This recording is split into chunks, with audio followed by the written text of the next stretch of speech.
and I'm your host. And today we have Hillary Powers in the room with us, and she has been in recovery since 1983, been a mentor, writer, and public speaker in recovery for over 40 years.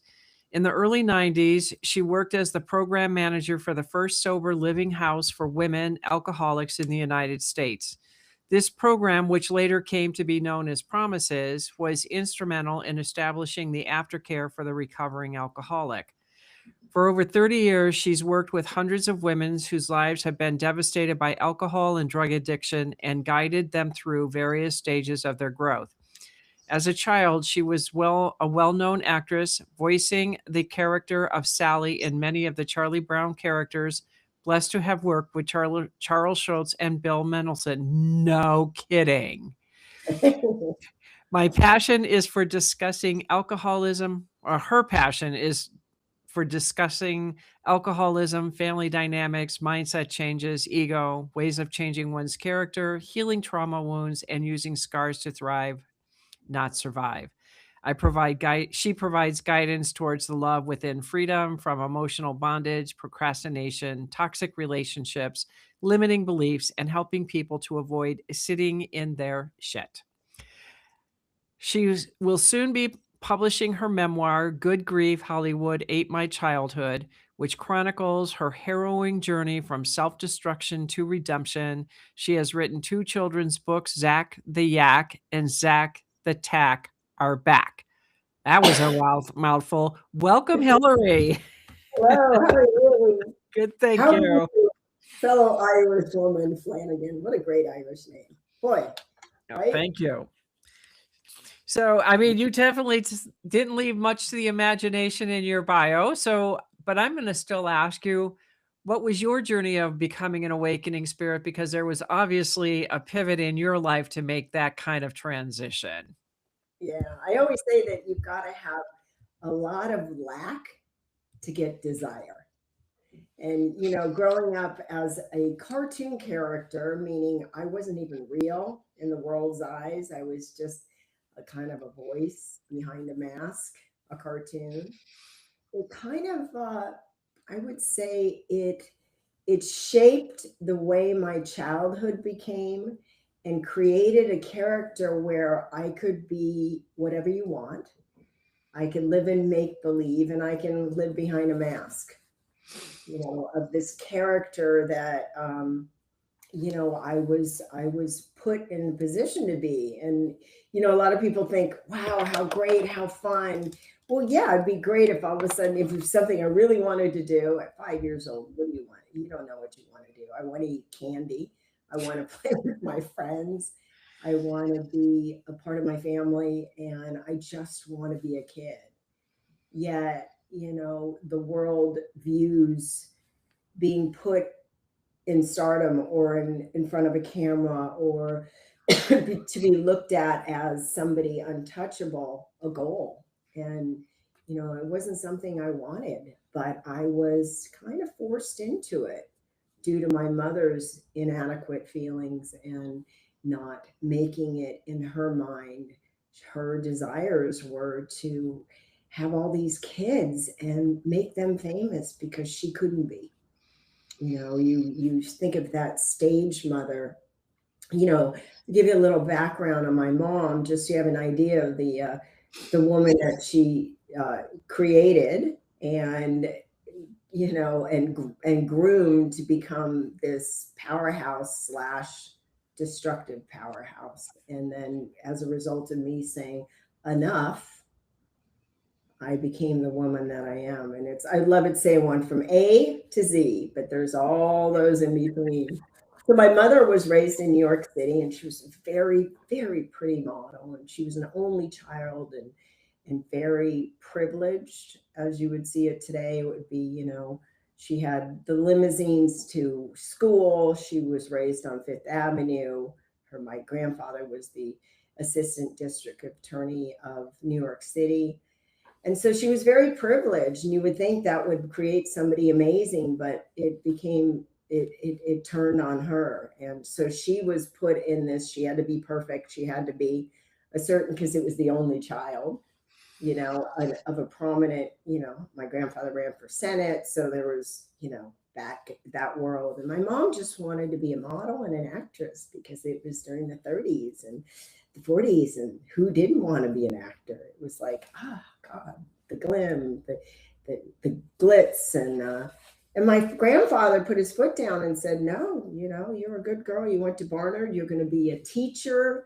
You're going to be a mother. And so my mother, went along with it.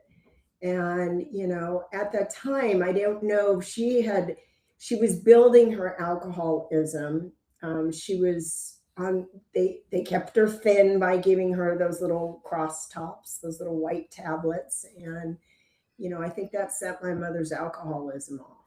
And so when she was forced by family, by my grandfather to give up this dream she had, she begrudgingly got married to my father. Oh, I guess this will do. My dad was a great dad, great guy. Love my dad, bless him. But for some, my dad was never going to measure up to what she wanted because she really didn't want to get married. She wanted to be famous, and so I was I was born in LaGrange, Illinois, and we moved to California when I was 3. And my mother had a plan. She was going to take these 4 kids that she had popped out 4 in a row. She had actually one in between me. And then she eventually she got pregnant 9 times. We had 7 children. Because you get a lot of attention when you get pregnant. Oh my God, you're so beautiful. You're so thin. She got her ego was being stroked. She got the ego satisfied. And so, my mom decided we're going to go to Hollywood because we moved to California. That's what you do. And so we went to an agent. We got an agent immediately. And my first audition was to become this cartoon character. And I had no clue what it was. My dad showed me in the newspaper, the clippings. This is what you're going for. And, you're 5. You're like, great. Is there candy? That's all I cared about, So my first audition was meeting Charles Schultz and Bill Melendez. And I had rehearsed, and my mom said, you got to say these lines perfectly. And I'm a kid. So, my formative years, as we all know, we grow between, birth and 12 are like the years you build a character. And here I am 5, and I just want my mom to be happy, and she's never happy. So this could make her happy. So, I went for this audition, and they sat me down and they had a conversation with me, and I was just a kid. And he said, you're perfect for it. And I had no idea what perfect for what was, but I was invited back. So I was excited. Oh, cool. I get to do this. And, my mother was like gold mine, moneymaker. Like I said, she was this elite. So my dad was, West Point, worked at Lockheed, worked at, Northrop, was like the aerospace engineer. And he was just trying to make ends meet. And my mom saw us as a way to fulfill her unsatisfiable ego. Hi, Kitty. And so anyway, so I started doing commercials, and I realized that I did commercials and I did doll voices for Mattel, Hi Dottie, Baby Beans, to pull the string. And so I was already building this character, like no one knew who I was. But all I had to do is say what you wanted me to say, be who you wanted me to be, smile, look cute. And as my mother used to say, at all costs, don't show your emotions because they're not profitable. And so I start building a character based on a people pleaser. I do coaching, and I talk a lot about trauma, which is like the buzzword for our world today. We're in one big trauma experience with the world, apparently. Let's see how many people can freak out. Buzzword, gaslight. So here I am, this little girl that just wants mom to be happy. And every time I don't make it, it becomes the catastrophize, the end of the world. Oh my God, your brothers and sisters are going to starve. So I go I get traumatized. It's like an earthquake when the earth moves, the plates move. All of a sudden, I'm no longer this happy, joyful little girl that takes an hour and a half to get to kindergarten because I'm picking flowers and petting horses and dogs and looking at butterflies. Now I got to do this because I got to make mom happy. In trauma, there's 4 types, but I only talk about 3 because those are the easy pickings. You become a people pleaser, a loner, or you become the controller. Well, I hands down became the people pleaser.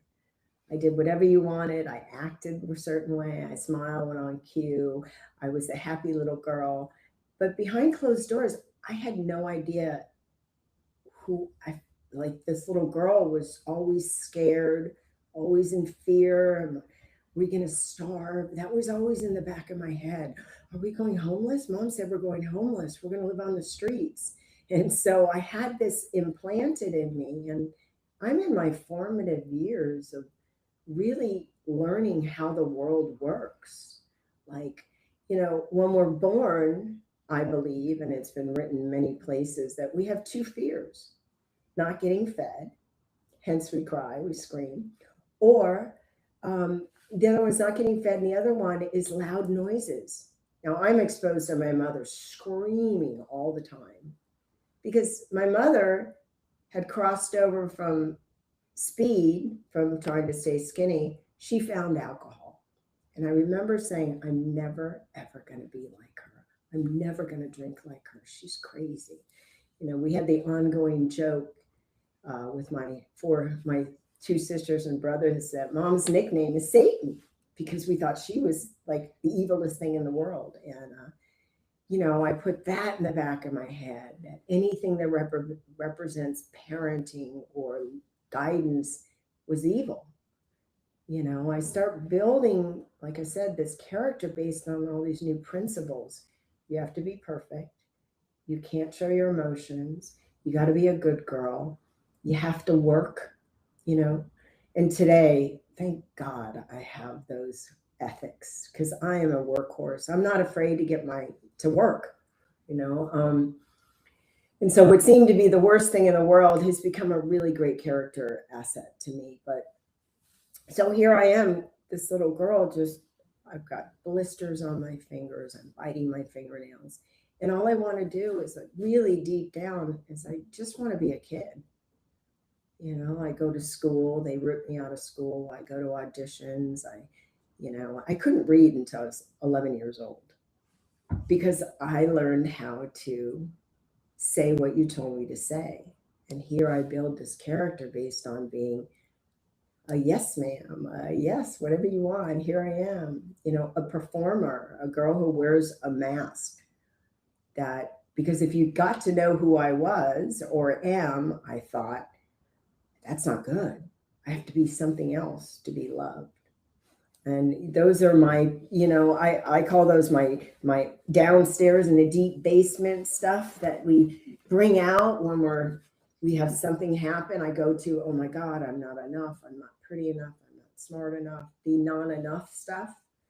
And like I said, these are the character I built. So when I was 11 and going on 12, my dad got transferred to back east because of some crazy stuff happening in my family. And, meanwhile, my mother and father are fighting all the time. So I'm praying. My mother's taking us to church on Sunday and Saturday catechism. And I'm praying to this God I don't know. And I'm like, God, if you're there, please kill my mother and father and put me in my best friend Duran's house.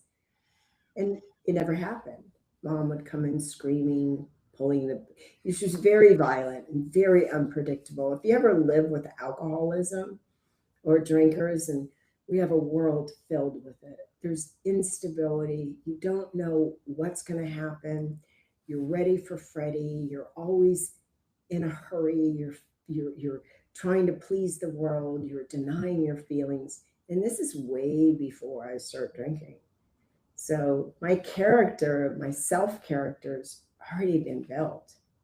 in this little, as a child. I don't know what it feels like. We had horses because my mother had this huge desire to have everything, ego, never satisfied. And we had all these horses, and I had to be the best. I had to be the champion. We did the 3-day events, and I just learned how to keep going and going and going. Is that enough? Are we there yet? And do you love me now? Am I a good girl? Am I a good girl? And I could never get that because my mother was so tortured inside. She was so unhappy. And she was hoping that her outsides would fix her insides. And that's a trait I took on. I kept thinking if I did the right class, or if I became the right person, or if I did the right job, that then I'll be okay. Do you love me now? And I took that into my teen years. And when we moved back east, my mother said, we're going to put a hold on Sally, and you're going to come back because we're not staying here more than a year. My mother demanded, we're not staying back east. I need to be in Hollywood. And so when I came back, I went to go talk to Bill Melendez and Charles Schultz, and they said, we're so sorry, your voice has changed. We've replaced you. That was like my first rejection. It was like, oh, I've been replaced. And so that was another part of me that thought, I'm not worth keeping, that I get replaced all the time. Now, this is the character I bring into my adult years. These are the deep down in the basement, the who I am. And so when I came back, I remember saying, I'm never going to be like Mom. She's crazy. And then my sister said to me, hey, you want to drink a English 800? I was like 13. I was like, sure. And when I tasted that alcohol for the first time, I didn't like the effect. But what I did like is my broken spirit became a new spirit.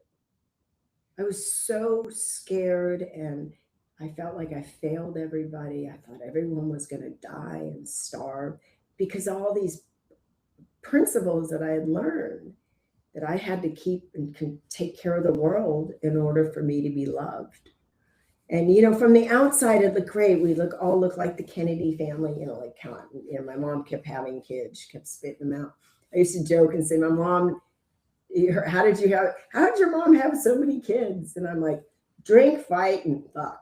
That was it. There's the family, I know a lot of people today who has children because of that too. But so when I found alcohol and drugs, I was no longer Hillary, the one that failed everybody. And these are the beliefs that I had so stored inside of me. I was in this trauma response of the people pleaser stopped working.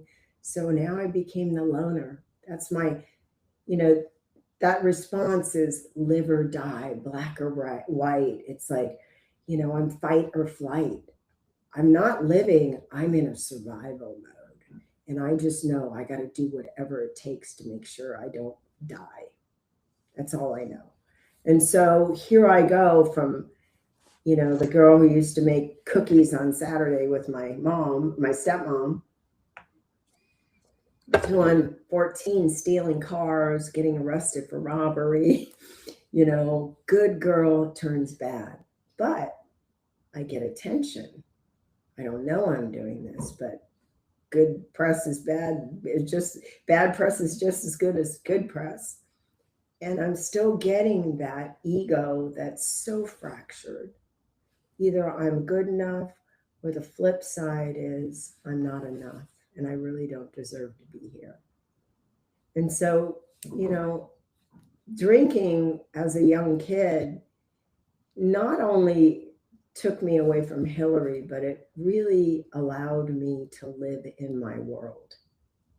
Because I was living with a woman that I failed, and she made it real clear. She, kept trying to get me put away and arrested, and I'm running away from home. And,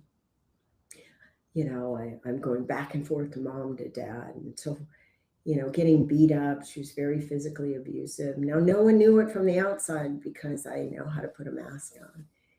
They'd say, how are you? Great. everything's fine.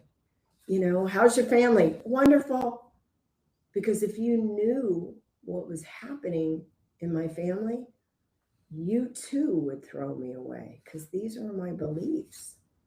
I believed everything that I was told. You thank God my mom did these things to me, because you know I talk to a lot of women and men that everything that happened to them, they thought it was because it was who they were.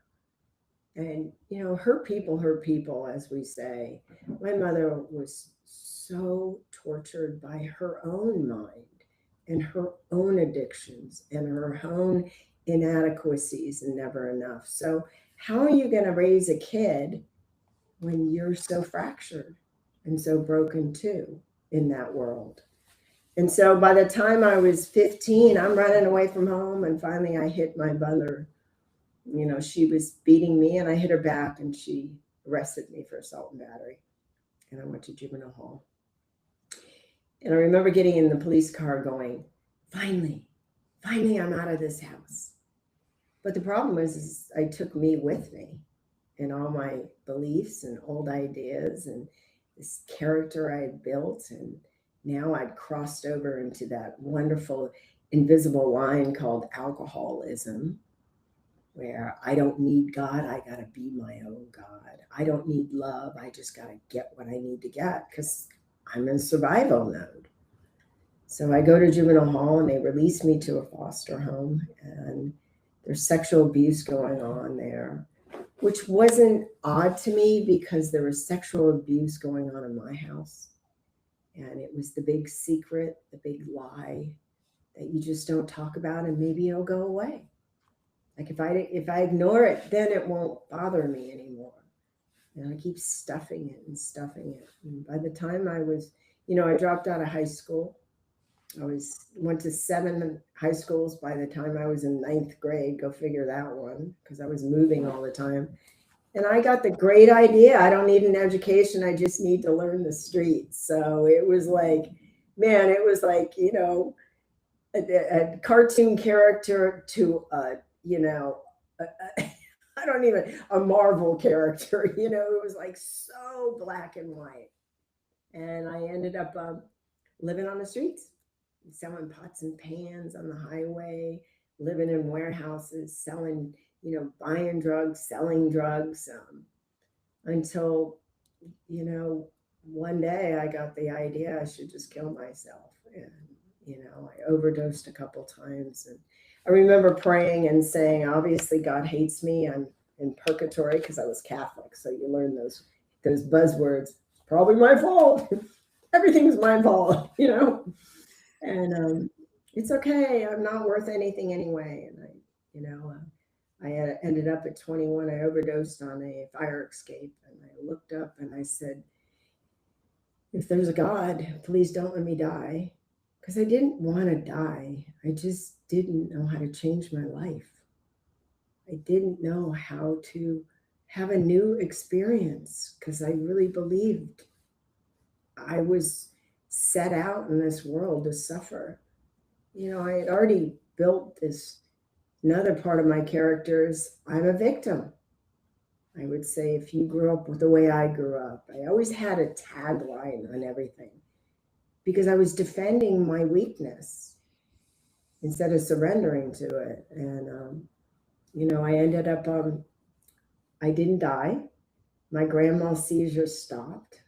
And I called out my first crack in my egg, because my shell was so hard and so solidified that nothing could penetrate it except another traumatic event. And it saved my life, because that day I realized I don't want to die. I just don't know how to live. I just don't know how to live. And I ended up going to my first AA meeting when I was 21 years old.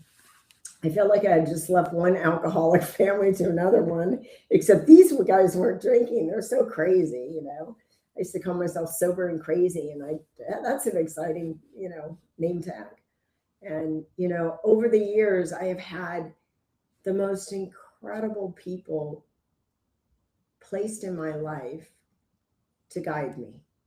You know, it takes a village to shift. It just isn't about just me figuring it out, because my mind was so fractured, you know. My mind is where I hold my memories. My mind is where I hold my hurt, my anger, my resentments.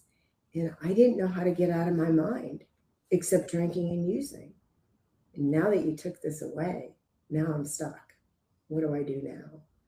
And but for the grace of God, I have been sent so many little, I call my little angels along the way, that have said things to me like, God, Hillary, you're so smart. What are you going to do with that brain of yours? Like, I never heard a compliment like that. I thought, I don't know. And she said, why don't you go back to school? I was like, wow, ooh, I have to go back to high school? Oh my God, I'm in my 20s. How embarrassing, you know? And I ended up going back to high school in my 20s. Humility, humbling, going, hi, you're 15 and I'm 25. And, I ended up going back to college, and I'd love to say it was the easy road, but it's so bumpy and it's uphill and downhill, and lots of, my family wanted nothing to do with me. I failed my mother. At this point, she burned through all my money. I never got a dime. She spent it. Her name was on the trust. Well, that worked out good, And so, I learned that no matter how hard I work, I never get rewards. There's another belief I put deep down in my basement. So I would work and work and work, and I give my money away. I buy people things. I just give, because I thought the only way to receive love is if you give, give, give. Because there was that little part of me, I really didn't feel worthy of receiving anything. But I kept praying, and I kept doing these things that people suggested me. And it's like little by little, my soup finally cooked. All of a sudden I started to stabilize. Like, I stopped drinking, I stopped using, I started surrounding myself with different types of people. There was not lying and screaming, and I was bulimic. I couldn't keep food down. I was just so abusive to myself because I hated who I thought I was, because I thought I had failed everybody. And I was so ashamed of Hillary. I was supposed to be this happy little kid, like the cartoon, who had this great relationship with friends and family, and I was homeless. And so, when you hear people that get sober and their life becomes wonderful, my life got good on the outside, but I was still so tortured on the inside.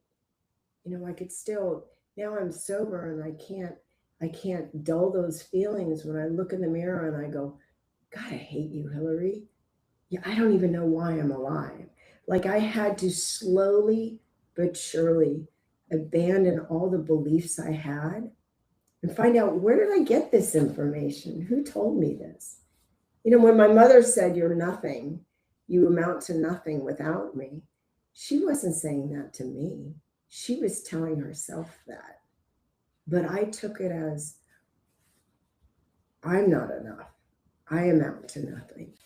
And I lived that lie for years until someone introduced me to thinking differently and acting differently. But I couldn't do that until I stabilized. And once I do that with the people I work with, I talk about calming that safety, getting yourself to safety. Because when you're in trauma, everything's like the end of the world, catastrophized. Like I said, I pick up my phone today, I look at social media, and I can go straight to Traumaville, just like that. Because my body has memory. I know what that feels like, to always be ready for Freddy, fault finding, got to figure it out. Why is my life going to fall apart? But it's up to me to simmer Hillary down. And so, my feelings, my taste, it's a hearing, tasting, touching, feeling, smelling. I got to stabilize all those senses before I can even emerge into a community or I can even hear what you're saying. Because when I'm in my head, I can hear a thing that you tell me. Because I'm waiting to hurry up and give you the right answer, tell you what you want to hear, please. Or I go isolate and I run away, or I quit a job. And I'm in this state, but I can't emerge into any other world until I stabilize. And so I've learned how to do that in the day I'm in. Like literally, I can pick up my phone because there's so much shit going on in the world. And if I allow it to become my God, I don't go to the one inside of me. And I go back out to living on the outside. So I don't know, you can ask me questions just so I can just like ramble. I know it's a lot. It's been the most incredible adventure. Like I said, my mother in 2005 ended up losing everything because of her addictions and her drug addiction. She became a meth addict, and she ended up dying homeless. And I remember thinking, I can't wait till my mom dies, because then I'll get rid of all this anger and resentment. And the day she died, I was more angry because it wasn't resolved. I was stuck with all this shit inside of me. And I thought that if life changed on the outside, I would feel different. I had a boyfriend at 16 that said, Hillary, your funnel's on backwards. You see life so messed up. And I understood what he meant. Like, I kept thinking, when I get over there, I'll be happy. But the ball keeps bouncing and I never get over there. Like when I get the right job, I get the right husband, I get the right weight, I stop, I learn how to starve right. I learn how to get the right car. I get all this stuff. Then I'll be okay. But inside, I'm still so fractured. And when he said that to me, I stuffed that in the basement. I thought, he's crazy. He doesn't know what he's talking about. But when my mom died 20 plus years ago, I realized that I kept blaming everything on everyone and everything because I just was so invested on being a victim. That was my identity. I kept making it all everybody else's fault. And so when I was stuck and I found out my mother was passed, and they cremated her and they gave me a box of ashes, I felt as dead on the inside as this box of ashes were. And that was the day I said, God, I don't know who or what you are, but I need to find what's wrong with me. And what I found out was wrong with me is I was just a hurt little girl that needed to re-parent myself and re-acclimate myself in not that world, but this world. Because I was running. I was just constantly running. And, that's when my real adventure came, is when I learned to say, I don't think my mom had kids and said, how can I torture my children, steal from them, leave them on freeways, beat them, never feed them, abandon them? I think my mother was very, very fractured, and she was hurt. And she had stuff happen in her life. All of a sudden, I became curious to have some empathy. I'm like, how can I have empathy for this woman? And I realized that my mother was so sick. And she didn't want to hurt me. She just didn't know how to not hurt because she was hurt. And the gift of forgiveness, is not for them. It's because I needed to feel good inside, and I made a choice. Now I knew that I can make choices instead of being in a reactive state. But I needed to stabilize for me to realize that, my life starts in here. This is my life. That's my living. What I do on the outside is just what I live doing. But in here is my inside life, and I got to connect to something that created me, that's more powerful than this hurt little girl mind. And, I've had a lot of people along the way guide me, suggest to me, but I had to have lack to have that desire to feel better. I knew that one day I could be happy. And I have to say, at my age today, I've never been so content with who I am. Like, thank you, God, for letting me go through all that crap. Because I know there was a purpose. It wasn't for me to be a victim and have my life and, bad, poor me. I would say, pour me a drink, honey. It was about me to realize that I've had everything inside of me. I just was so busy on the outside trying to find it. Then that's pretty much what it is. I mean, we're children. We don't know. And we don't understand that our parents just gave us a legacy. And because Mhm. my parents gave me my legacy, which was pretty bad too. And Yeah. it took a lifetime, you know, working on forgiving my father. When he died, it was a horrific experience of what I faced. When my mother Mhm. died, I got to see things I didn't even know were even there, which was the hopelessness of why Mhm. am I even still here when I had just found my light, but that depth of pain was so intense. And I still kept believing that there was a reason. So when I came out of it, I was like, I don't know who I am. I don't know what I think. I don't know how I feel. I didn't know anything because it's like the mask came off and I didn't even know I was wearing a mask because that was not the word back then. All I Yeah. knew is that I didn't I know was anything about myself because I said I took all this crap off of me, and now it's you're like, "Well, who is this person in here? Because I don't know. What are you?" And I had to discover that part yeah. of myself. Yeah. Well, what do I think? How do I feel? What do I accept? What do I not accept? What are my core values? What do I live by? How do I use this in life? I mean, like all of a sudden, I'm in a whole new school of life, and it's And the it's so school of my exciting. life. It's exciting. Then I got, instead of scared, because excitement is the same kind of scared. You have that's so anxious, it's in your body. I got excited, like, oh my gosh. All of a sudden I'm saving money. Like, what is that? Like, my mentor said to me, she goes, "What do you want to do?" And I said, "I want to travel." I was 24 years old. She goes, "Where do you want to go?" And I said, "I want to go as far as from Los Angeles as possible. I want to go to Australia." She said, "Go."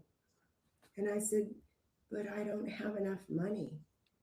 And she was so kind to me because she told me the truth. She said, "Hillary, you will never have enough of anything if you live out there. So why don't you just shut up and live?" I was like, whoa. And I traveled and I saw like the rest of the world. We all have the same stuff. We're all trying to make it back home, which is inside. That's where God lives. I'm trying to go back home, but I think my house is out there.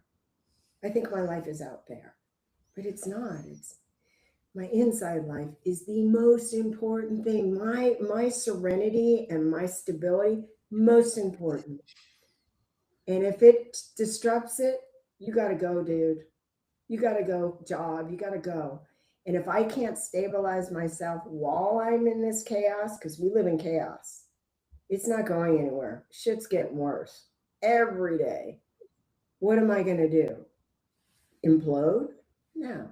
I'm going to go inside and I'm going to learn how to just simmer down and self soothe and say, "Little girl, are you scared? It's okay. I'm not going anywhere. I'm not going to throw you away." Because it wasn't all those people in my life that threw me away, it was me. Right. Hey, are So you my daddy? Are you my mommy? Are you going to fix me? I'm that perpetuating victim. And then if you didn't, well, it's because I'm not enough. It kept perpetuating my sickness, my hurt, my anger, my disappointment until I decided I don't want to live like this anymore. I had to hit that bottom, like we talk about, that bottom. Thank God. Sorry about that. Boom. It's supposed to be on like shut off. So it's weird that it just went off. So I don't know what caused that. I'm in what do not disturb mode, and yet my phone went off. Well, it doesn't want, it wants to disturb you. Who cares? Oh, well. Yeah. No, it's okay. So what do you do and how can people get a hold of you? Because we are winding down. So Yeah. what is it that you want to offer to the people and how can you help them and how can they get a hold of you? You're so awesome, Kelly. Well, I'm a life coach. You know, I have, I've had an incredible life. I always say I can't take this shit with me, so let me share it. I have gone through thousands of hours of therapy and I've learned how to condense stuff so I can treat my dis-ease, meaning not at ease, right here, right now. And I show women, I have 6 to 12 weeks. I do keynote speaking where I take people through on how to stabilize right now. Because that's all that matters is right now. I can't fix my past. I can only deal with it right now. So I help people go through that. And I coach and that's what I do. I love doing it. I love helping another human being. I found my purpose. So do you have a website or anything that people can get a hold of you? It's HillaryMombergerPowers.com. You can set up a chit chat, and if I can assist you, I have so many people I can refer you out to because it takes a village. This is a scary place right now, and it's nice to have people guide you. I don't want to be your guru. I don't want to be your therapist. I want to help you find you and get in touch with that great God inside of you to get you to your next destination. I love that. It's all about empowering and teaching people how to empower themselves because that's the phase that we're going into and that's the energy that is shifting in as of today. So if Uh, anybody, yep, it's the Chinese firehouse. Yep.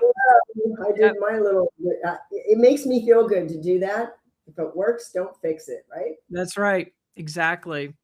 So I want to thank everyone for joining me today and Hillary for taking the time because I know we're all very busy people, but I do appreciate you coming on and sharing your wisdom because, your story is very much like mine and it's very much like a lot of people out there because I haven't met anyone who hasn't had a journey like this.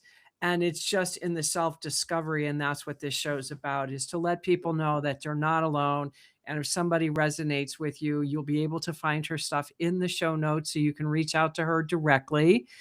And I want to thank again, if you got any value, please give this link, like it, subscribe to it, give it to whoever who needs it, because you never know, you might save somebody's life by doing this. Yeah, yeah. So I want to thank all of you again for being here and be sure to look into my school at I Am the Light Sanctuary, my community. And I will see all of you next Tuesday at 4 p.m. Eastern Standard Time. And from my heart to yours, I hope you have a fabulous week.